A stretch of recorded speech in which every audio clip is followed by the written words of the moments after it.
All right, welcome to the Press Play Action Podcast. It is Mitchell Lea, it is Brandon 2, it is Tommy Grant, and hey, this is the second straight podcast that I've remembered the name or just not gotten it confused. So congratulations to me and for everyone else to not have to listen to that crap. It is a really positive way to start the new year. It is. New year, new me, new beginnings, all that crap until like next week. We're continuing on with the Christopher Nolan-a-thon because, hey, we're way past the Nolan November at this point. It's a Nolan New Year is what it is. I like that, but I was gonna say it's just Nolan should just be all year round. I agree, and this is especially nice because he just announced what his next movie's going to be. It's going to be The Odyssey, coming out next July with a whole hell of a lot of people. I know Matt Damon, Tom Holland, Robert Pattinson, Zendaya, Lupita Nyong'o, Anne Hathaway, probably others, but those are the ones that I can hodgepodge of prior Nolan cast members with a few new faces. Yeah, with Tom Holland and Zendaya as well.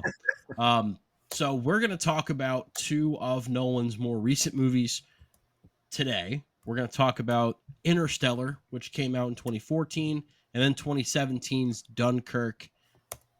Let's start off with Interstellar here. The sci-fi epic. It was re-released in theaters about a month or so ago in IMAX and about, I want to say like 100, 150 theaters across the country. And Brandon and I, along with my fiance, were able to go to one of these showings on a Saturday afternoon. And I think it was sold out. Like, it was packed. Every seat was filled.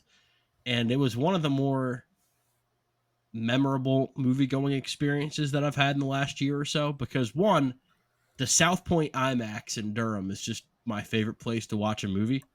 Apart from Lincoln Square, I've been there once, but I can't go there regularly. I'm not making that 9-hour drive every time. Maybe every time a Nolan movie comes out. That might be the exception.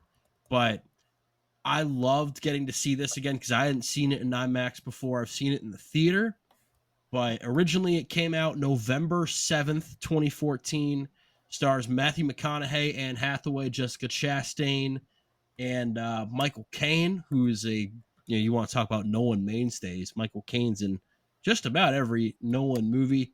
It made $188 million when it came out, and it's made a little bit more with re-releases like the one that happened in December. And it's got an 8.7 on IMDb, Brandon. Number 19 on the top 250. And this has been usually movies... But usually movies drop as they get older. Interstellar has only gotten higher over time. This is a movie that I remember when it first came out, people were like, it's good, but it's not as good as Nolan's other stuff. Like, I think it reached a little bit too far. But over time, people have really learned to absolutely love this thing. And I'm definitely in one of them. Because when I first saw this, the end... First of all, I had no idea what the hell was happening in the movie. I was too stupid to be in that audience to watch Interstellar. Which is weird to hear me... Like, it's weird for me to hear that come out of your mouth because of all the other Nolan movies that are just complete brain fucks.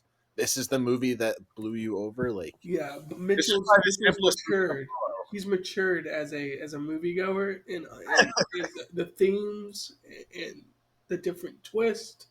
He doesn't get strung out by something like Tenet. I guess so. Because of this Interstellar experience, I would say. Yeah, that's probably got a little something to do with it. But also, I think Inception doesn't ask you to think about the science of it too much. And just kind of... It spends the first half kind of explaining things, and then the second half is action, and it's a little easier to follow that way.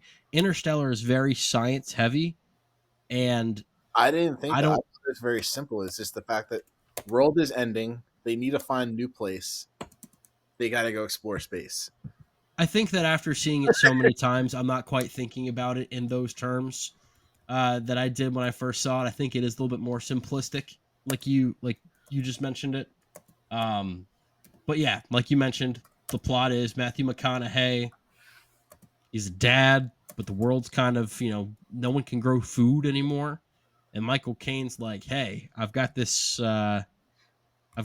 thing. We're going to go to space and we're going to try to find the new planet for us to live because there's this wormhole. Let's go through it. And, interstellar travel and all that. But they have no idea if it's going to work, when he'll be back. He has kids. It's kind of like a ultimate sacrifice type of thing where it's like you might there's a line in the movie where Anne Hathaway says you might have to decide between seeing your children again and the fate of the human race.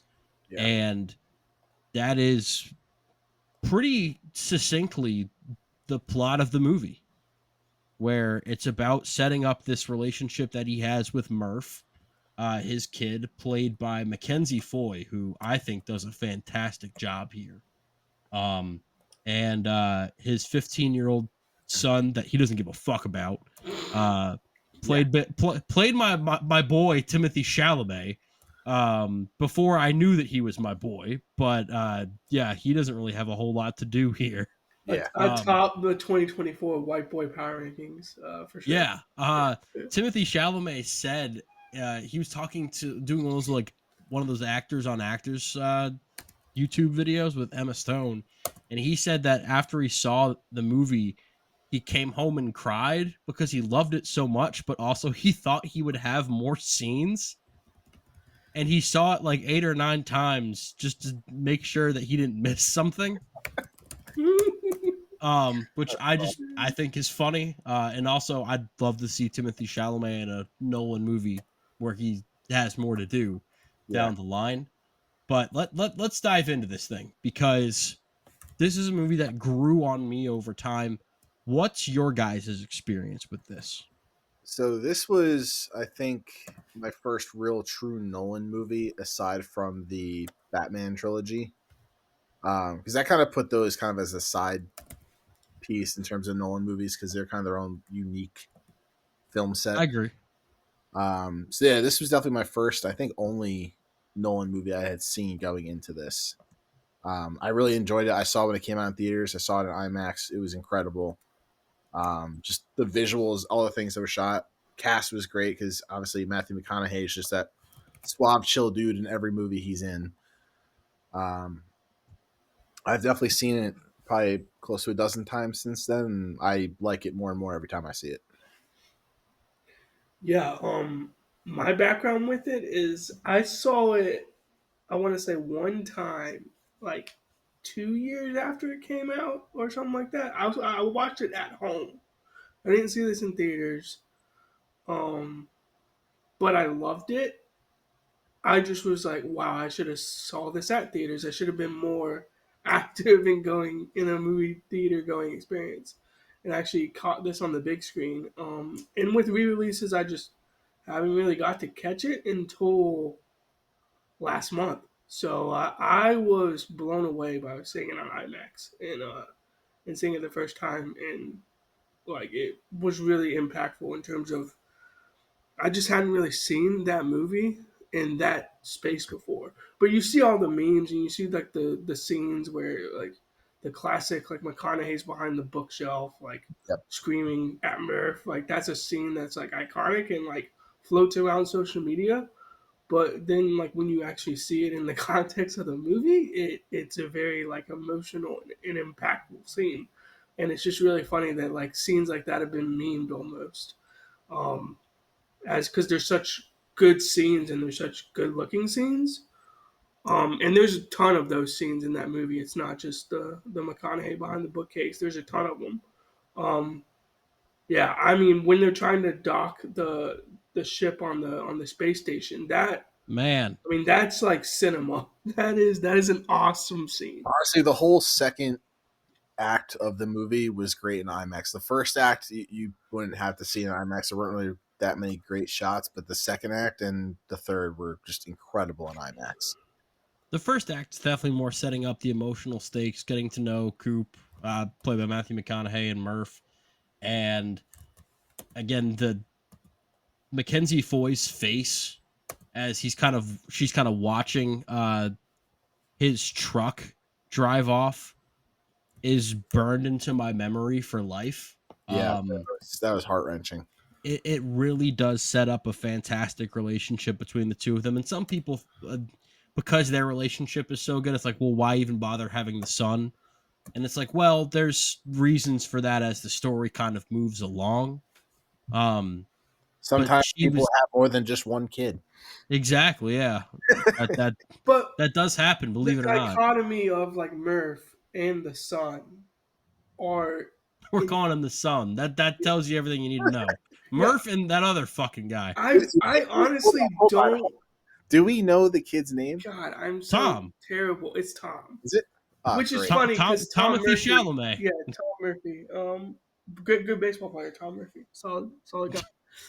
But no, I mean, I just the dichotomy between Tom's character and Murph's character, where like Murph is this science smart kid, like relates to her dad more, and Tom is like, I'm not as smart as Murph, but I really want to like continue being a farmer like that. I'm content with being a farmer. Yeah, and like it's funny because you can tell McConaughey's character Coop doesn't like being a farmer. He doesn't like the life that he's living. He talks about like I want something more out there in the stars, and it's kind of like foreshadowing. But Tom is almost forgotten because he's content with being on Earth and trying to make the best of a bad situation. And maybe that's why having a character like that is important because there's dichotomy within the family and there's just a difference of opinion, and we see that later with other scenes as well where Tom refuses to leave the house because he's like, this is our family home. I'm not just gonna up and leave. But Murph is like, you have to leave. Like this is a bad situation. Yeah. So, yeah. I'm I mean, we can curious. get that with spoilers, but yeah, I mean that's like a perfect scene in terms of emotional, EQ almost. I'm curious, Tommy, because you have a perspective that neither Brandon or I have. Is that you watched this movie again, and you are a parent now. Oh, okay. So does this movie hit a little differently now that you are a parent as opposed to beforehand, where you're just some fucking guy?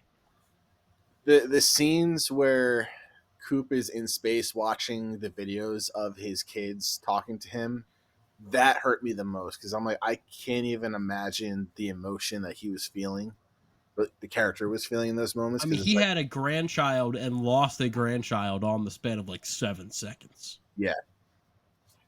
It definitely is the scene that hurts the most because him leaving his kids, that's kind of like the everyday life. Like every parent has those moments where they have to leave and they don't want to leave.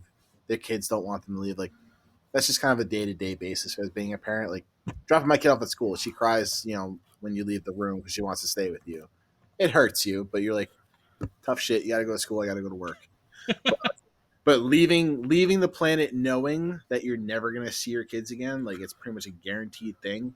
And then being able to see them grow up and not be there to watch them grow up, that has got to be the most painful emotion of that movie. And extremely well acted by McConaughey. He doesn't overdo it. I think it strikes the absolute perfect balance. And this is just movie magic. He wasn't reacting to anything. It wasn't like he was watching those videos. There was just a blank screen. Yeah. But it also plays to that character of like just the suffer in silence. He wasn't like crying, screaming. He suffered in silence and he let out some tears and he knew it was for the greater good, which is why he stuck with that cause. But still, that decision to just leave your kids, and that night before when he's talking to his daughter, like, don't be upset, like, have to do this. Like, that's a hard conversation to have, too. I'm going to be back. That conversation he's having, I'm going to be back, knowing that he's not going to be back. Or in his head, like, almost denying the reality that he's... I think that's what it was. He hadn't quite come to terms with the fact that this was probably not something he would come back from. The iconic quote where it's like, well, when I come back, I might be your age when I make it back. Yeah, man. It was something that I just probably wouldn't have told my kid right before I was about to leave. That whole, like, we might be the same age. I Yeah, mean, that was kind of rough. that's a But tough it's thing funny to say. he spends more time with his daughter than his son. And I Yeah. think it's because Yeah. he sees more in his daughter than he does with his son. Again, yeah, going back to The that more idea. curiosity as opposed to Tom, who's more just like, hey, I like what you do. You know, I have no problem being a farmer. And I Yeah, I'll think make potatoes for the rest of my life. I'll grow Yeah. potatoes the rest of my life. Yeah. and going to what Brandon was saying earlier, it kind of goes to that dichotomy of the two kids. The son kind of is like the rest of society, like just content with basically not existing eventually, whereas the daughter is part of that small group that wants to find a different way. So he relates and kind of works more with his daughter to try and keep her on that path. Before we get further into like spoilers, I've got a little Interstellar trivia for the two of you guys. Boy. All right, you ready for this? All right, so Interstellar won one Oscar, and it was for Best Visual Effects Yep. in 2014, which makes sense. But it should have won more than that, as far as I'm concerned. And the big one that pisses me off is that it did not win Best Original Score, because I think that this might be my favorite score in like the history of movies, as far as I'm concerned. Christopher Nolan's movies are full of great scores, and this might be my favorite, especially that that scene with the docking. Hans Zimmer just goes off, and getting to listen to that in IMAX was an experience where I kind of had to like center myself and like really make sure that I was appreciating it the way that I needed to, because it was really something special. So the question is, what beat Interstellar for Best Original Score at the 2014 Oscars? Well, technically 2015, but for 2014 movies. I don't even know what movies were in the running. I only know I this Googled it because of a random fact. No, a random situation. The movies are similar because they're about space. Am I correct? The movie would be Gravity, right? Was that the movie that beat it for original? No, Gravity was 2013. Wrong answer. Oh no! This man was so confident too. I was confident. I thought that was like the gotcha moment. Like, oh, that was they're the like very similar movies. Yeah. Can we have a multi-choice answer?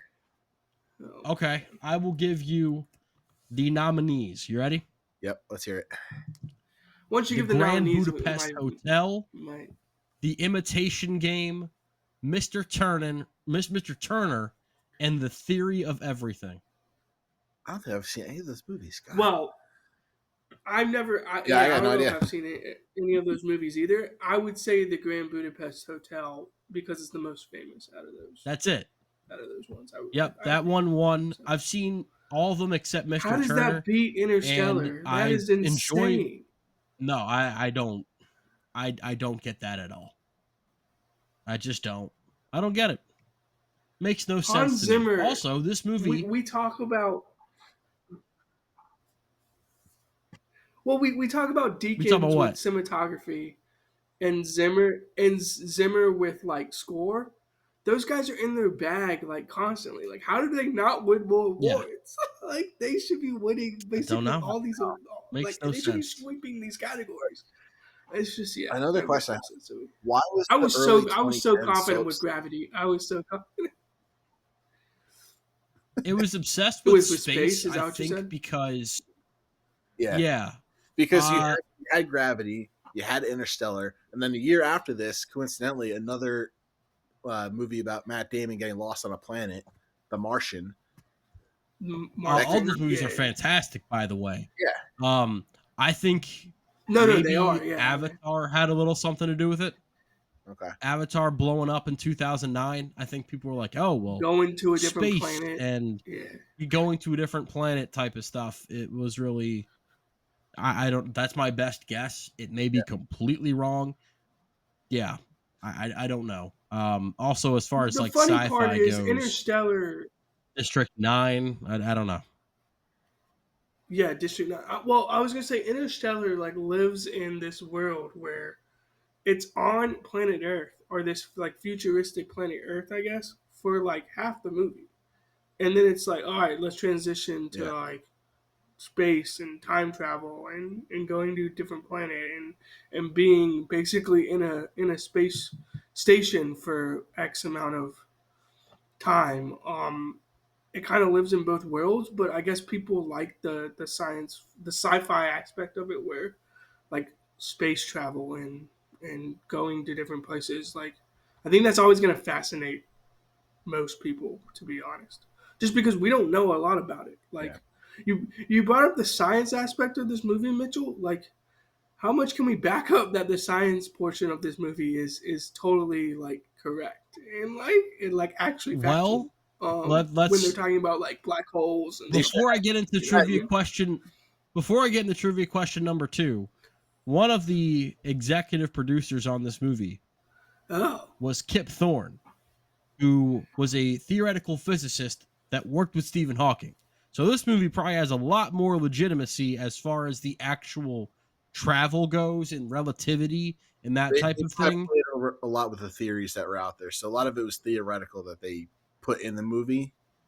That's my guess. yeah, it makes sense. Yeah, like some of the stuff we'll talk about in spoilers, obviously not particularly realistic, but as far as a lot of this stuff goes, yeah, they made sure that they were as scientifically accurate as they could possibly be.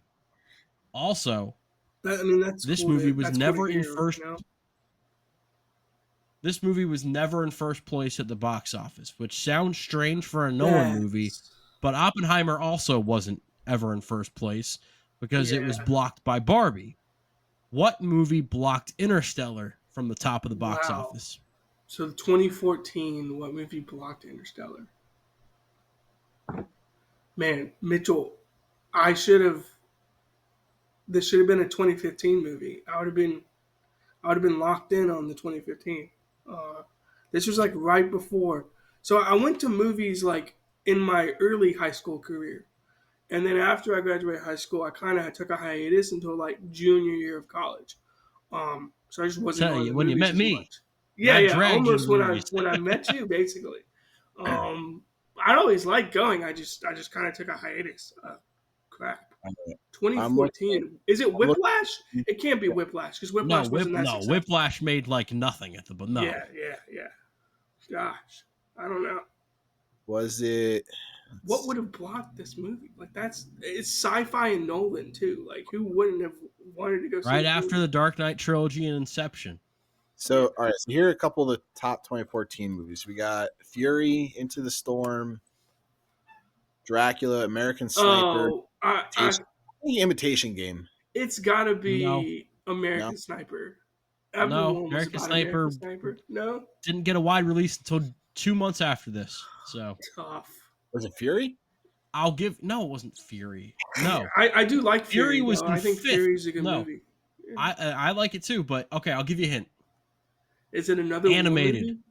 Oh, it's animated. Oh no. Animated. This would have been one hell of a double feature. Well, fuck me. I don't know. I'm not going to do that. Animated. Come on. Big Hero 6? Big Hero 6 was what blocked Interstellar from the top of Really? 50, Big Hero 6 made 56 million opening weekend. Interstellar made 47. Mitchell, I hate myself. I've never seen Big Hero 6. I like it. It's a fun movie. It's not better than Interstellar by any means. No, I don't think it is either. But it's a good animated Disney movie. I just can't believe it blocked a Nolan sci-fi movie. Like that's kind of crazy. Yeah. But there's some good movies in 2014, like we were saying. Like Fury. 2014. Yeah. I think 2019 has a good solid hold as far as best year of the decade, but 2014 100%. I think is solidly number 2. Yeah, that makes sense. It's a strong year. All right, so let's dive into spoilers a little bit for this thing. Okay, let's talk about it. You kind of dove into a little bit. They go to a different planet after a big discussion as to like, hey, whose planet should we go to? Hey, let's go to Dr. Mann's planet. He's the best of us, and he's sending really promising data. And they get there, they unzip the little water thing that he's been sleeping in. The cryopod. It's Matt Damon. And Matt Damon's like, pray you never know how good it is to see another human face. And then you find out that all his data was faked because he just wanted someone to come and rescue him. I did too, because they weren't really subtle with it, calling him Dr. Mann and he's like supposed to represent mankind, like the selfishness and that type of thing. Like I thought Which that was a he's like, little on the he nose. represents the best of us, and as soon as they decide not to go to the other planet because they only have a specific amount of fuel Yeah. after a failed attempt on a first planet, I immediately was like, something's fishy here. Like David's character is up to no good, and it turns out he is the biggest bitch in cinema. Howard. He Yes. is the biggest bitch. It was the great use of the PG-13 F-bomb because Yes. Matthew McConaughey just says, "You're a fucking coward," and Matt Damon is just like, I "Yeah, know. yeah, He's no, like, you're not he's like, wrong." you Uh, Eli? so Matt Damon basically tries to, well, not basically, he does try to kill Matthew McConaughey, and Hans Zimmer just starts losing his fucking mind on that damn organ. Yep. And How does Hans Zimmer come over this stuff? Like, wait, like, do you think Nolan just is like, I want this vibe, and Zimmer's like, I got you, and he's just like, yeah, I got you, let fam. me let me hit this note real quick. It's like, Let me oh let me yeah, get that the sounds nearest organ I can find Yeah. and lose my mind. good. Yeah, It's a fantastic from the moment where him and Matt Damon are like going on a walk basically to the moment where they are docked. Hans Zimmer is just on a nonstop furious path of dominance for that like 20-minute stretch. I want And to I live. think that 20 minutes might be like some of my favorite moments in like cinema. Yeah, go because- ahead, tell me. I'm sorry. The whole time I was thinking of John Mulaney's skit where it's like, oh, he's staying to a secondary location. Oh shit. I want to live in a world, and I do want to eventually find out like what goes into like Zimmer making something like that. But I want to live in a world where Zimmer is like in a 3 hour like fever dream, just like over an organ and like over these different musical instruments, and just like doing his own thing in like a random room somewhere, like basically locked away for like 3 or 4 hours, and just like, I'm gonna make this banger of 30-minute musical I need to score. see him in concert next time that he goes and does one of those because I missed him last year, but I need to. When they do those movies where it's like, oh, the orchestra plays with it or something. Oh, I would mean, love to do one of those for Interstellar. it's Absolutely, that would be insane. amazing. Also, one of the things that they keep cutting back to is Jessica Chastain, which is incredible casting as far as whether they cast Yeah. Jessica Chastain first or the younger Murph first. Just great all the way around. And she's grown up to work for NASA, as you would imagine that Murph would, and she's working with Michael Caine and trying to solve these solve the equation of gravity. And then she finds out that he's already solved it, and basically the case is, people on Earth, they're just kind of cooked and done for, and so it's basically just nothing but Plan B. Is that the biggest Of- backstab in cinema? No, It's because I just- think it Matt just Damon's hurts. the biggest backstab Well, in this okay, movie. that's fair. That's Yeah, fair. no, But- Matt Damon. It's not even the biggest backstab in this movie. Michael I wouldn't say Caine's backstab. character just like absolutely, like, what a jackass for basically like going to his deathbed and then looking her in the eyes and being like, sorry, I lied to you all these years. Like, Well, what? he was on his deathbed, and I think Michael Caine's character was doing the thing anyone in that position would have done, because had he told Because them, he had a "Oh, guilty conscience. That's why. well, no, it's not even that, but had he told them that from the beginning, none of this would have made any progress. That's and fair.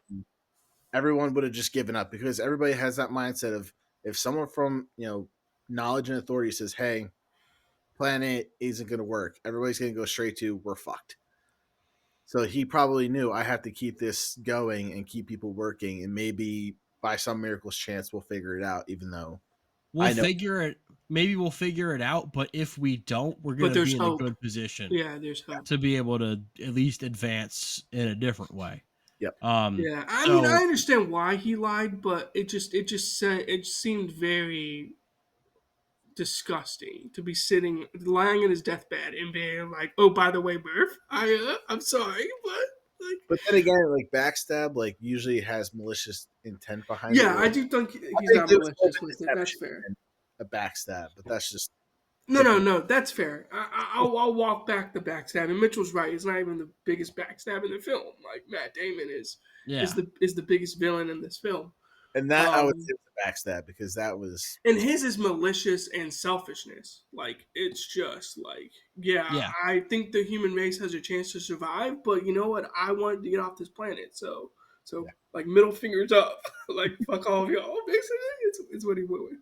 And that scene where Matt Damon's talking and then just poof, just explodes. Gosh, and then he whacks Coop's like helmet, like, and it's like, oh yeah, I hope you like suffocate, like no problem here, like just. So now when they're back on the when after they dock, after one of the greatest lines of why am I blanking on the damn line? It's impossible. No, it's necessary. Oh yeah, or something like that. Yes. Just a hard line. And can we give a shout out to the robot? To who? The robot. Ours? Yeah, we gotta give a shout out to ours. Ours is the go-to this movie. Really is, yeah. The funniest character in the movie by far. Ours, what's your humor level? 65. Yeah, turn that shit down to 30. Yeah, no. Sarcasm needs to be turned off. Who voiced Plenty of slaves for my alien robot colony. Yeah. Who voiced art? Like, when I shoot you out the airlock. I'm about to pull up IMDb. Yeah. Bill Irwin.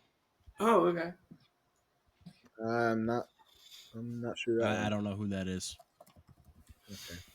I mean, whoever did it, like the comedic timing of ours, as a like comedy relief, but also like ours is. That's what I imagine future like robots to be, almost like, if that kind of makes sense.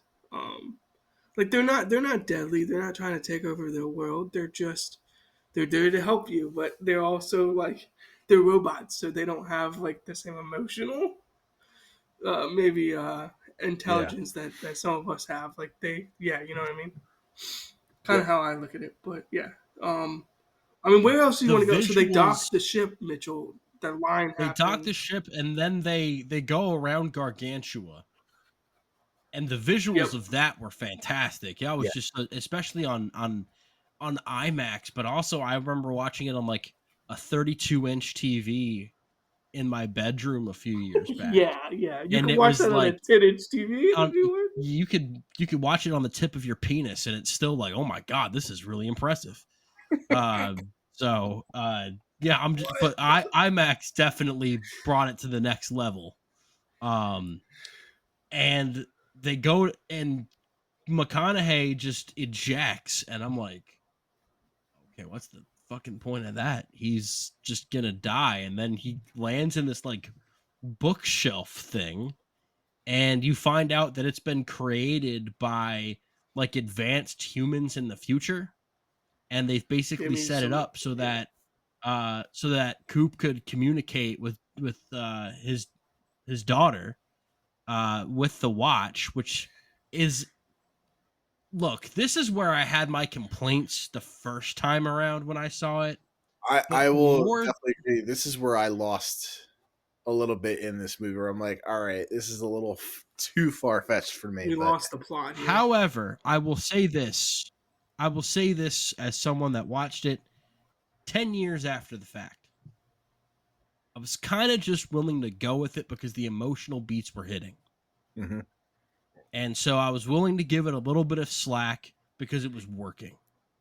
And it made sense from what they had set up. Like, as soon as McConaughey says, like, there's no such thing as ghosts, like, it's kind of setting things in motion where it's really obvious when you go back and rewatch it. You. And it makes sense. I'll always be watching. It makes sense as far as that goes.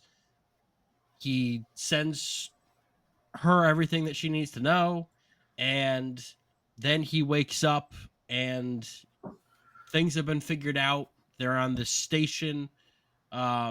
and then he gets to see Murph, and Murph's an old woman, like about to die. Which again What was was the another age thing they said? Like 105 or something like that? Yeah, it something was like just, that. Yeah. That she was actually in like cryo sleep for 2 years or something, and they woke her up for this. And that she was just with her family, and she kind of says, "Hey, go get Anne Hathaway because she's out on this other planet that apparently you can live was on? was habitable because Yeah, yeah, there's like there's people there." yeah. Now, was that the planet that she had wanted to go to the whole Yeah, time? yeah. That Yep. was her boyfriend's planet or fiance Yeah. planet. Yeah, yeah. So she was right. No, which again, as soon as they made like this is the logical decision. We should go to man's planet. Like the only reason you want to go to this planet is because your boyfriend is on it, because your significant other is Yeah. there, and you want to see him. But like in reality, I knew as soon as that happened, I was like, oh wow, she's like gonna be correct. McConaughey's character is gonna be wrong, and there's gonna come back some way. Um, did you guys find the scene where Murph and McConaughey like reconnect in the hospital room? Like kind of awkward because the family's just standing around and it's like there's your I 150 I old like did, but grandfather. I thought that it was well done because I feel like that is exactly how it would go. I don't Yeah. know. Everyone's like, "Who the fuck is this guy?" If my And grandfather walked in and was looked like he was 56 years old or whatever the heck, I'd be like, wow, that's kind of that cool. I'll be like, what that's happened? not that's like great grandfather to some of these Yeah, no, that's Yeah, maybe true. I even think they were beyond great that. Maybe grandfather. great great. It was Yeah. probably more great And great for some of them. Yeah, so yeah, grandpa walks in looking 10 years younger than you. Yeah, right. You're like, "What it what the would just be hell, bizarre. man?" It was an awkward scene, but maybe you're right, Mitchell, in that like that's what Nolan was going for. Like it was really about Murph and McConaughey's character Coop. It The rest of the family. wasn't about the rest of the family. Yeah. And even Murph puts that to bed when she's like, I'm fine. Like yeah, I'm about to pass away, but like at least I got to see you again, and you go save Anne Hathaway's character. Like you go make it right. Um, And I think they made that scene with the whole family awkward, but just the way they filmed it was also to let Matthew McConaughey's character know, like, hey, what you did was worth it because your daughter got to actually grow up and have a family, whereas before they didn't think that was going to be possible mhm. with how Earth was going to be. I Yeah. can't remember what the hell happened to the son. Did he die? I don't think they ever mentioned him. They only Well, talk about him. again, Forgot. well, so We don't need to know. they definitely leave the property Yeah, because there's like a disease or like they're going to die basically if they stay yeah, there. Like there's mold in the house. yeah. But the ending of the movie, when they tie it back to the beginning of the movie, and it feels like the Dust Bowl era of the U.S., like it feels like the 1930s, where it's like, okay, yeah, like there's all this dust all over the place, and like Murph's, you find out that Murph's character is talking like on a TV about like the past, and it's like almost like a museum, like relic Hmm. um the houses. It's like a historical site now. I found that kind of fascinating how they tied that all in. Did y'all like mind that? Did you think that was I dumb? liked that Like actually. I really liked that. I liked it, but it didn't really make sense until you get to the very end of the movie and you're like, oh wow, like they're tying it in, and like his house is like an historical site now. Like this Yeah, is I where think they that was just a discovered little. her. It was just like a little touch to say, hey, this is what happened after. Yeah, It yeah. didn't really have any relevance to the rest of the movie. I just can't believe they didn't say anything about Tom. Like nothing about Tom. Like oh, Tom's kid is like And there's some other Opie. guy that used to hang out here from time to time, but no one remembers his name.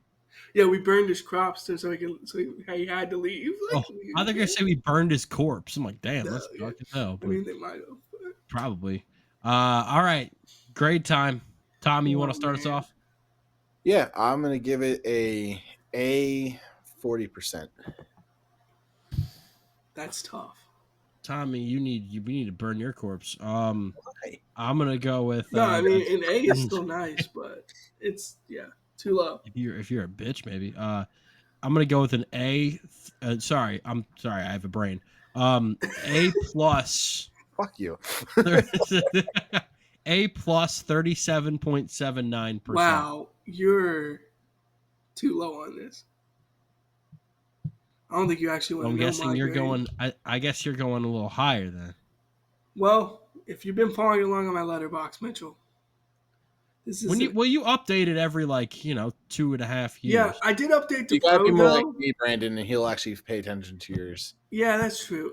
It always makes me happy when I see a Mitchell comment. I'm like, oh, what's he gonna say? Tommy, I did update the pro because it's only like whatever amount of money a year.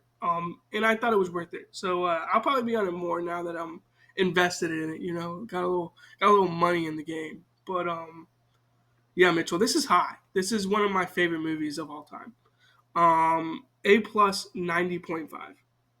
To put that in perspective, Wow. Tenet is A plus 92.1. Whiplash is A plus 90.1. And from this year, hold on, I should Well, have it's this not up. this year anymore because this year is 2025. From So from you didn't see it anywhere from 2024, this year. Dune Part 2, A plus 94.3. Mm-hmm. So I love this movie. Wow. I wasn't joking when I said 19 on IMDb's list is too low. I think this is a top 10 movie of all time. Yeah, at least mine was higher than IMDb's. I'm not as high as you, Brandon, but so far, I'm going back and rewatching a bunch of 2010 stuff. So far, this is my second favorite thing of 2014. So I do have Whiplash above it. That's no that and I'll 100% say I even think my review of Whiplash on Letterboxd says that this is one of the best films of all time, and I agree with that. I think it's a top 20 film of all time. So, but All yeah, right. I have Interstellar above it, which I don't think I would have said a month ago before I saw it in IMAX. But Mm-hmm. I love this movie. All right, let's move on to Dunkirk again. Mm. You got the and this is what he followed up Interstellar with. This one came out in July of 2017, July 21st, 2017, and stars. Well, actually, the main person is Fionn Whitehead, so not that a lot of people know who that is. Also stars Tom Glencarney, Jack Lowden, Harry Styles of all damn people. This is probably the first movie people saw that Barry Keoghan, that punk son of a bitch, Kenneth Branagh, Cillian Murphy, Mark Rylance, and Tom Hardy. This did pretty well as far as Oscar nominations go in 2014. It got, or 2017 rather. It got the second most wins and the second most wins as well as the second most nominations. It got 8 nominations. As far as what it won for, let's dig a little deeper. It was also first movie that no one got a Best Director nomination for. So that was a big one for him. He'd win later for Oppenheimer. It won for film editing, and sound mixing. Another one where Hans Zimmer did not win. And what won over Hans Zimmer, you might ask? The Shape of Water, which was from the same guy that did the Grand Budapest Hotel. The fact that this guy has bested Hans Zimmer twice pisses me off to no end. There's some nefarious. We already know there's some money exchanging, some kickbacks with award season and Absolutely. Oscars. There's some very nefarious stuff going on. No disrespect, but Hans Zimmer getting bested twice. Stop. This guy's scores, they're immaculate. Like I don't throw around that word lightly. His scores are immaculate. Going back to your comment earlier about cinematography, this did not win cinematography because it lost to Roger Deakins for Roger's a beast. So for what movie, Brandon? the Blade Runner, right? Blade Runner 2049. Yeah. I Yeah, mean, what that? Well, come on, Mitchell. That that's a movie. good loss. That's a That good loss. movie. That's Tommy, have you seen Blade Runner 2049? That you movie. need to. I have not seen any Great Just movies. movie. you could watch that movie and have the sound off, and it would be an A movie. Like I am not joking. That movie is visually stunning. One of Okay. my favorite cinematography movies of all time. I will add it But to my massively long list of movies I still need to watch. yeah, fair. Dunkirk though, Mitchell. We have like similar backgrounds on this movie, right? Like we saw this together. I'm pretty sure. We did not see this Did together, we not? although I Thought we will say did. this. Let's get sentimental here for a little bit. Okay, I I will thought we did. 2017 in my heart in a special place Yeah. because Brandon moved in. We were roommates for a little bit, and so the second half of 2017, we just went to like We every balled movie out. together. Oh, we lost our shit. We were seeing things. I didn't keep track of it, but we had to have seen like 80 movies together. At least. I will do a count for sure. Yeah. But Dunkirk came out just before that. But yeah, Brandon and I are freaks. Like right now, like I'm like my fiance's a normal person, and that there are movies that she'll just be like, you know what, I don't want to watch that. Brandon doesn't believe in the word no. Sorry, that sounded kind of creepy, but Brandon doesn't as far as watching No, movies I goes. don't. I actually have an issue. I need to say no more. I don't say no to stuff. No, you Yeah. don't. So that begs the question: has there been a movie that you've said no to yet? Terrifier 3, but I'm probably gonna see it at some point. I've heard actually like decent things about it from like it's like a good like horror indie film, but So like it's a what gore you're fest. Like it, what you're it saying is I need to go now on a hunt to find disturbing movies to see if you'll but say. you can't find one. You can't find one because I saw all three Human Centipede movies. I was actually There, about to there say was that. no That's there was awesome. no reason to watch those three movies, and I did it anyway. You did. So Interesting. and I I wouldn't recommend those movies. Those movies are suck. I mean, maybe the first one's like okay, but once they start going to like 12 people and then 18 people. I got all I needed to know out of that from the South Park episode, so I never needed to watch Oh, them. Sentai Pad is a way better description of all human right. centipede. Let's move on from that. So, So like, I you I don't think Sentai Pad was a good depiction of human centipede? I've never seen any of those and never You've will. never seen So South Park's Sentai Pad episode? no. Oh, you need to Uh, watch it. You need to watch I saw Dunkirk in the same place that I saw the Interstellar IMAX. I saw it at the South Point IMAX. it. Okay, Uh, but Do come you on. have like do you have like your name on the wall inside the IMAX of No, like? but we do love that place. That place is it's good. my favorite theater, other than Lincoln Square, of course. It's my I favorite. would say North Dolby. Carolina. See, I'm an IMAX guy over Dolby, but either one of them works totally fine for me. I don't think they had the Dolby yet Yeah, they when didn't. Dunkirk came out. So this movie and IMAX Dolby sitting at home taking a shit while watching the movie, whatever it is, In this your movie bathroom. grabs your attention immediately and earns that sound those sound Oscars that it got Yep. right off the bat because this movie gets started and it's these soldiers that are just kind of like looking around just trying to find something to eat or drink or something and then boom you just hear gunshots going off and people are getting taken out one by one and I think that it's a fantastic way to start the movie. Yeah. I'm not going to have as many like play-by-play notes about Dunkirk because of some of the criticisms that people have about this movie, and that is that it's not very character driven. It is more event driven, and a lot of these characters they might have names, but you don't Oh, really boo get to know hoo. them as well because it kind of takes place on uh on land, on sea, and in the air. Yep. Um, with the civilian boats as well, which was probably I was most interested in the civilian boat stuff with Mark Rylance and his kid and that cheating asshole Barry Keoghan. I'm sorry, I'm never getting over that. I How you gonna look? How you gonna look like that and cheat I on Sabrina forgot he Carpenter? was in I this don't get it. movie, but now I remember why I forgot because he's probably the most like emotional hit in terms of characters. I But actually liked him a lot in this movie, but I yeah, just I don't did like him as a too. person.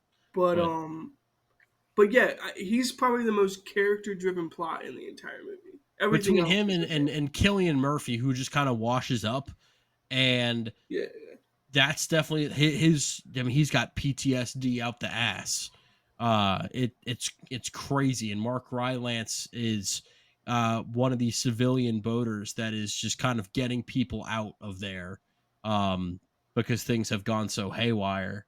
Um, so you also get Tom Hardy and Jack Loudon are pilots, and this was the most intense part of the movie for me personally, was the stuff going on in the air.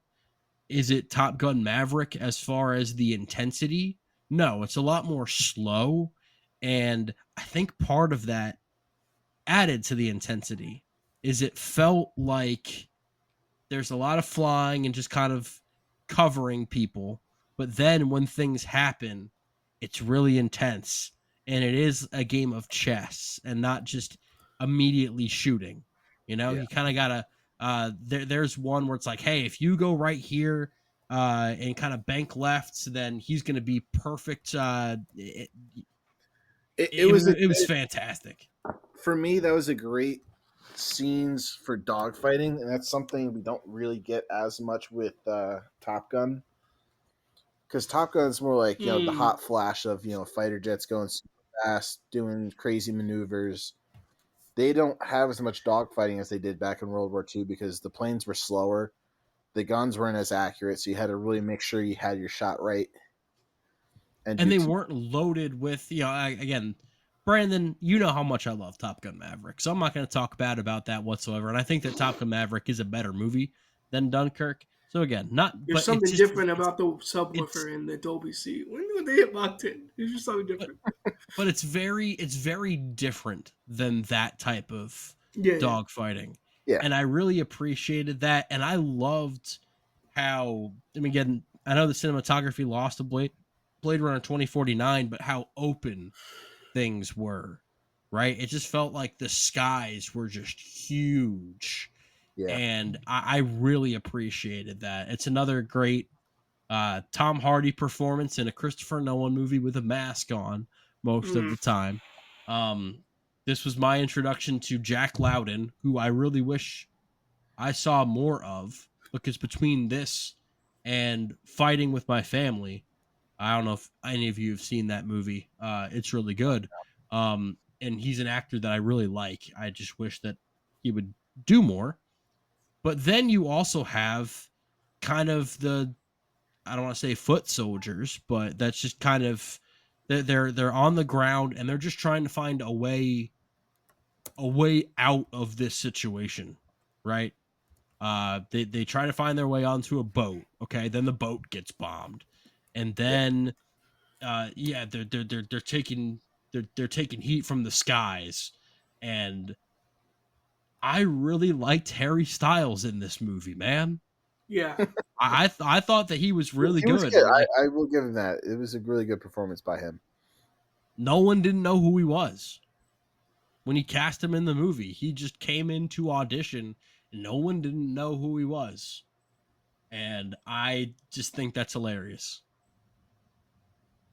Because I really I like Harry Styles' music, and I think that most of his acting is bad. Generally speaking, I didn't think he was very good in Don't Worry, Darling, even though I like that movie. But here, I liked him a lot, and maybe it's because there's not as much dialogue for him. But I think I think he's earned enough trust where he was originally casted for the Nick Holt role in Nosferatu. Nosferatu, which I I think no, I don't think that would have worked, but I think he's gained enough trust where he's probably going to end up getting more roles like that. Um, I wouldn't mind him and Nolan working together again at some point. Yeah, I really liked him in this movie. I thought he was probably one of the best characters in a less character driven movie. It's very event based. I will say, not to geek out, but really quickly, this is why the Red Baron should be everyone's goat dogfighter pilot because he was doing it in World War II when the technology was not as crisp. So just wanted to throw that out there. The Red Baron should be on everyone's top of everyone's list in terms of doll fights. But I do like the different scenes in terms of the aspects where it's not always like a really good description, Mitchell. I'm gonna piggyback off what you said. It's like chess. It's like moving pieces on a chessboard more than like straight up action where you get guys like shot and whatnot. I do think the opening scene rivals some of the best opening scenes in some Nolan movies. Like I really do like the opening scene of this movie. So I do want to circle back to that. But in terms of Harry Styles as an actor, I think he does a really good job throughout. And maybe you're right, Mitchell. Maybe it's because he has less dialogue to kind of play off of, I guess. Yeah, I think that this movie got a lot of criticism because of, well, you don't get to know any of the characters particularly But like, well, why do you and care? Like, why do people care? Like, I liked that this didn't have Yeah. as much of the, see, this is my wife and kid waiting for me at home. No, this movie just throws you into it, and I really appreciated that yeah, about not it. It every was war movie needs like the emotional. Oh, I need to make it back to my family. I need to do this. Like, maybe it's just about survival. Like, Now, I think that there's a movie that came out a couple years later that kind of combined the two and did everything else, I say think, a little it. bit better, and Say that it. being 1917. Yes. Because that movie does have emotional stakes. Um, and I think that In a both of these survival movies setting. Well, Yeah. I are think technically extremely well done, but Yeah. I definitely prefer 1917. so. I see your point, and I think the difference in those two movies is 1917 is more of just a specific quest on one soldier, whereas This is like three different. Dunkirk was capturing the essence of World War II, where Or that specific day, like yeah, Dunkirk like itself. Yeah. it's almost like you have D-Day, like Saving Private Ryan, where you still have it, but it's just complete chaos, and then you don't have much emotional attachment to the characters Did aside you from find Tom it? Hanks. Did But you like, find it funny, Mitchell, that Darkest Hour came out like I was just going to say that. I was relatively going to say that quickly? Darkest Hour definitely covered more of the political Have you yes, have you aspects seen of that, this. Tommy? You've seen Darkest Hour, right? I Yeah. have, yes. But like, I really liked that to- too, but I also don't think that Gary Oldman should have won the best Oscar for best actor for yeah, that. I think that They was should have more of given it like to a my boy Gary Timmy. Oldman. Well, I think it was more like Gary Oldman. This is like a career achievement award, Yes, maybe. absolutely. Um, Should have but gone my boy Timmy. but to your He point, fucked a peach. Tommy. Yeah, true. To your point, Tommy.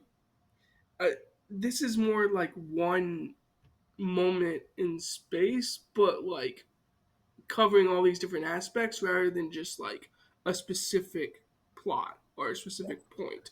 And same with like Darkest Hour. Like Darkest Hour like tries to capture the political side of this. So it'd be really funny to do like a double feature. Probably just a fun time to do a double feature with like Dunkirk and then immediately like Darkest Hour and being like, oh look at Gary Oldman's character in Dunkirk is like in the background, like making all these chess moves politically and stuff like that. Yeah. But I want to piggyback off what you said Go earlier ahead, go ahead. about how this movie was kind of like a survival movie, and that Yeah, yeah. it is a survival movie because historically the whole events of this movie is the British forces that invaded France. Like this is a point where they were getting pushed back, and they were literally at the edge of the ocean. Like they were completely surrounded, cut off. They had no support, and that's why the whole civilians coming to help evacuate the soldiers was such a huge moment because the soldiers are supposed to be protecting the civilians, but this was the one moment where the civilians turned around and helped the soldiers and really kept them alive and allowed them to keep fighting. And this movie kind of encapsulates the chaos of war because it's just everything's going on everywhere, land, sea, and air, and it's just complete chaos. And I think he did a really good job at, kind of getting people to see that versus focusing on one person's story and trying to get emotional with one character. And back to Mitchell's point about the opening scene, it throws you right in the middle of the movie. It's just like bullets are flying. Like this Yep. is chaos. Like oh crap! Like what's happening? Like that aspect is captured throughout the film. basically that scene happens, and then from that point it's just a race against time, which I find very upbeat and not upbeat, up tempo and like heart racing, and like that's what I really like about this movie. I like that aspect is that it's a race against time. And Nolan, of course, is going to be playing with time, regardless of how he does it. True. Yeah. And Yes. there's kind of that aspect of that where you see a character and then you see him a little later and you're like, wait a second, hold on. That was, you What kind of have happened there? to, yeah, exactly. You kind of have to use your brain a little bit to kind of piece together what you're looking at compared to what was going on earlier. And then at the end with the final dogfight, I thought was just incredible. So much fun to watch. On the edge of your seat type of stuff. I do think that this is one of Nolan's more. I don't want to say this because it makes no sense compared to where I'm going with this. It's one of Nolan's more forgettable movies, Mm. only because yes, he does some of that creative stuff with it, but not in the same way that he does with Another True Story, in Oppenheimer, or with Inception, or with Interstellar. And this is more of a straightforward movie than Yeah. we usually get from Christopher Nolan. However, because like when I think of Christopher Nolan, Dunkirk is not even in the top 5 of movies that I think of. Mm. However, it is still a movie that I absolutely love and one of the best movies that came out in another really good year. I mean, hey, you picked a good year to move in with me and see a bunch of movies because 2017 was a loaded year. I And this was one of remember. the best movies that came out that year. I still remember Coco being left off my top 10. See, I think you should be in prison for that. Well, it is what it is. You should get jail time. But that is like a high Wait, A movie, hold and on, it like was left Disney out of my top Coco? 10. Yeah, yeah. Yeah. It was Dude, left out of my top that is- 10. That is watched in my household like on a daily basis. Tommy, Good. Tommy, my grade of that movie is incredibly high. That's how good 2017 Not high was. enough. Well, okay. I'm just saying. Do you want another round of Dunkirk trivia? Let's do Nolan it. trivia. This should be like a recurring thing. Nolan trivia. Awesome. Okay. We can just have whole So- episodes dedicated to Nolan trivia if you want. All right. So, first things first. This movie was first in the box office. Made $50 million on July 21st, 2017. However, there was another movie that came out that made $31 million on its opening weekend that same week that was perfect counter programming and also just a really fun movie, a really funny movie. What movie is it? And I don't think either of you have seen it. Funny movie. Well, so it's not The Disaster Artist. So I'm curious as to what kind of comedy, because Mitchell, you're not exactly one to see comedies. Counter programming. That's not true. I'm not one to like comedies. Well, all I'll right. see them. I'll just be groaning the whole time. I'm trying to think of. Is it The It is Hitman's like- Bodyguard? No, that came out It's a not month The later. Hitman's Bodyguard. Okay. No, it's not. 'Cause I didn't like that movie either. So Yeah, fair. Counter programming. Interesting. Chips? no, I think that movie's Yeah, I think that movie's like awful. one of the worst movies of all time. I'd rather get hit by a school bus than watch that movie. This is tough. I mean, counter programming. I'm trying to think what would be counter programming.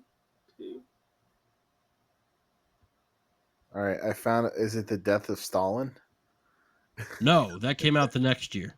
God damn it. Yeah, I don't know. Yeah, I really don't know. No, I would say it came out in 2017. Yeah, well, those are Film because of like festivals in 2017. yeah, those are like film festival. Damn it, Tommy. If you say Baywatch, I'm gonna be pissed. No, because that movie was not good. Wasn't Okay. as bad as some people said it was, but Okay. it wasn't good. Okay, I'm good. No, this was a good movie. Well, hold on. Come out with it. What was it? Is it Yeah, Jumanji? No, that came out around Christmas time, Brandon. That's right, because we saw it together.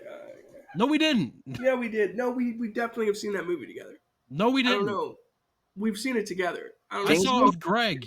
You weren't there. I understand you saw it with Greg. I'm saying that we've seen that movie together at some point. Was it All right. Kingsman? No. Okay, I don't know. Go ahead. Girls Trip. Girls Trip is not good counter programming style. Girls Trip was fantastic. It's the only good Tiffany Haddish movie. You'd be better off saying Paddington 2. Paddington 2 would have been fantastic as well. But that didn't come out in 2017. Yeah, it did. So I would have been lying. And the second question. Dunkirk was nominated for Best Picture and Best Director. There were 4 other movies that did that year. Name Baby them. Driver? No. This is not Baby Driver. Baby Driver's a good No, movie. that wasn't nominated for either. That was a I good don't movie. think they got a single Oscar nomination, Brandon. Well, that's dumb, is what that is. Revisionist history. Okay, it's definitely I, Tonya. No. What? How is it not? What? That didn't get a Best Picture or Best Director. God. I don't know. Do I just need to go to my top 10? Like, do I just need to... Tommy, you got is that what anything? you're saying? Like, do I just need to go to my top 10? I'll give you a hint for one of these. Brandon, one of them we fucking hate. Is it... Well, I mean, do you actually hate Moonlight? No. That's not it. I like Moonlight. I think it's a little overrated, but I like it. Phantom Thread. There we go. That's one. For some damn reason. What? We walked out of that movie. Did you just say The Dark Tower? Darkest Hour. Oh, no. Wrong answer. That did get a Best Picture, but not Best Director. So there's 3 more. One of them we've already talked about in this review. Shape of Water. There we go. That's one. Shape of Water. La La Land was another one, right? No, that was the year before. Oh Get my Out. God. There we go. That's one. One more. This is gross. I'm just I looking at can't the long keep these list. movie years. I can't keep these movie years right. You know what the problem is? The problem is the Oscars like comes out in You know what March the problem is? and they Is that label Mitchell like has the the ability years to wrong. all these. Sorry, what'd you say, Tommy? Okay, so I said, no, the problem is that Mitchell has this strange ability to keep track of every single goddamn movie that's come out to its exact day. yeah, Goddamn. that's just Autism, absurd. baby. So okay, so it's either 3 billboards or Ladybird. It's either 3 billboards. Or Ladybird. You're about to say Lady Billboards. Lady Billboards. No, Oh, but 3 Yeah, billboards it was could have been a Best Director nominee too. So should have been, but yeah, no, those were the big 5 interesting. of that. Call Me year, by Your so. Name was not a director, right? Nope. Luca got slammed for that. Luca got snubbed there, but I think that 5 was a good 5. I just don't like Interesting. Phantom Thread, but Out of all those Best Pictures, just kind of circling this all together, Mitchell, do you think The Post was the less deserving of all those nominees outside of Phantom no, Thread? I think it was outside of Phantom Thread. Because I like The Post, but I think people I do too. did not like The Post as much as we did. I actually, the one that I like the least out of those is actually The Shape of Water. Okay, fair. I didn't like The Shape of It's Water. an odd movie. I think I had like a B+. So Deaf lady fucks a fish. Who hasn't? that's what it is. You know? Who hasn't? All right, great time. I'm gonna start keeping track of like. You need to. God. All right, Tommy, grade me. Well, not me, but yeah. Grade you? How do you want me to grade you? No, don't. I don't need to be graded. Grade the movie. him on a scale of 1 to 10. Don't do that. You No. can have points. I don't need my self-esteem taking that hit. You're a No. solid 8. I'm gonna keep your. I'm not You're gonna an 8, keep your Mitchell. self-esteem, but I'm not You're gonna an 8. go. Look at that beard. out of scale of 1 to a million. Look at that beard, Mitchell. You could shave it. You could keep it. Look at it. I love how he says, "Look at that beard. You could definitely get the fuck rid of it." You know. Dunkirk. Yeah. Thank you. We're back on topic. Just like Dunkirk, this is just a bunch of chaos. Good. I don't even know what to grade. It's gonna be another A for me, but it's gonna be, I think, an A 90%. Wow. Okay, so we're close Good. to the A. Good. I did Tommy. like this more than Interstellar. I'm a sucker for war movies, so I definitely like this more than Interstellar. I knew you'd get this one. Are you a Hacksaw Ridge guy, Tommy? Oh fuck yeah! Yeah, Okay. that's so much better Well, than this too. I like war movies that are actually accurate and tell So like that. I mean, not Pearl Harbor. Saving Private Ryan would actually not be on the top of your list if we're talking about No, accuracy, because you it's not. can't just jam it. I think it's on top of the list in terms of cast, but no, it's towards the bottom in terms of accuracy. Yeah, fair. You All want right, me to go, Brandon. Mitchell? Yeah. Yes, I do. Wow, when I gave this grade, I was like, this seems low, but a 98.9. My review of this movie would be Nolan, you are a god, but only a Gods 98.9. don't get A's; they get A Well, pluses. I think what keeps this from being an A plus it's kind of chaotic, which is probably what Nolan is going for. But there's a lot going on in the three aspects of this movie, and yeah, and so I think that kind of keeps it from being an A plus for me. I get to But be the good guy. it's around the Prestige and Once Upon a Time in Hollywood, Mitchell. Mitchell, what Yeah, would I've you got rate it. this movie? I've got it lower than the Prestige, but higher than Once Upon a Time in Hollywood. Okay, I've interesting. got it at an A plus, That's 13.57%. not So that kind of right in far the middle off. of those two. Yeah, So that's no, not that far off. we're pretty close. I think one of the things that I really enjoyed Is that about where this you would movie, have like the holdovers? Not to like. I've got that 20.69. Okay, I've got okay, that a little higher. that makes sense. This is an hour 45. Yeah, it's very quick. This is a really just concise movie compared to what we usually get with Nolan, which is more 2:45, maybe A even true 3 hours. race against time. Yeah. Hour and 45 minutes. So I think that it being more concise kind of lifts it up, because if this had been a 3 hour movie, I think I would definitely be a little bit lower on it. So all right, well, that wraps up Interstellar and Dunkirk. The next podcast we are going to do is not going to be we're going to take a break from the Nolan for one podcast. All right. So I'll just lay out the schedule for January. All right. Our next podcast is going to be the most anticipated movies of 2025. So, guys, bring your lists. There's some shuffling, Mitchell. My No list has fumbling been around. set for months. We shuffle some movies around. No fumbling around Wikipedia as we're on the air. No, Jackie Chan is in everything everywhere all at once. Yeah, no, I'll never forget that.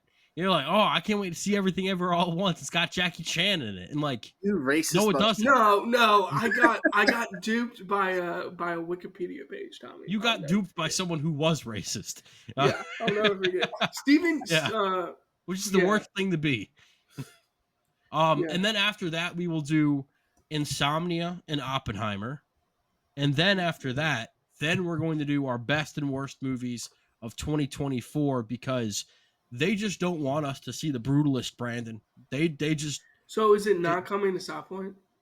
Oh, it will, but it might be like January 20th before that happens. Like, I mean, we can wait. We can wait it out. I need to see that movie before I do my list, because everyone's saying it's like the best movie of the year, and like, I can guarantee you it will not be number one on my list, because my number one has been sealed for months. Yeah, it's not gonna be number one. But I've heard Nickel Boys is like a interesting like camera perspective. And Nipple Boys? Nickel Boys. Oh, Nickel Boys. Like, I don't think that kind of movie's eligible for the Oscars. I thought I enunciated well enough there, but Sorry, yeah, it's got an interesting camera perspective that like I want to see that movie before I make my. Oh yeah, 10. no, I have heard of that movie. Yeah, no, I know what you're talking about. I'm sorry. Like, it's like, what are we doing? It's like release the films. Why are we releasing A Complete Unknown in Christmas? Just stop. I'm hoping to see that today. Actually, I'm gonna try to see A Complete Unknown with my boy Timmy, who we mentioned multiple times on this podcast. If he wins an Oscar for playing Bob Dylan, he wins White Boy of the Century. Timmy with Century. Yeah, the Century. All right. Well, no pressure there, Tim. You get brand. What is there like a $5 like Amazon gift card prize for that? No, he just gets my admiration for the rest of his life. Timmy's like, I don't give a damn about that. Yeah, he doesn't give a damn. I don't care. All right, but that's what January holds. So be sure to keep listening. Not so much on this podcast anymore, because we're done talking. Have a great day.